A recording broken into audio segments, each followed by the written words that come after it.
Earlier, I mentioned that you should try to avoid large stock photography websites such as Shutterstock. However, if you're new and you want to gain some experience, or for whatever reason, if you feel that large stock photography websites are for you, here are some keys to success. Obviously, these big sites have thousands of photos, and photos that have less saturation will sell the best. For example, pictures of cats, unless there's something unique about the picture, won't do as well as pictures of animals in the wild. Another example is pictures of iconic buildings such as the White House. These types of pictures won't do as well because there's already a lot of pictures of the White House out there.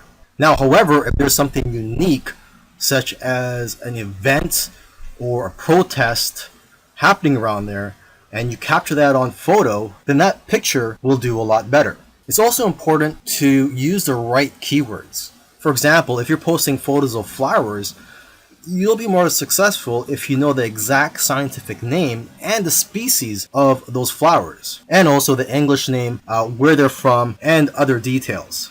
And from what I've seen, the best-selling images are the ones with themes such as Christmas, Halloween, Easter, etc.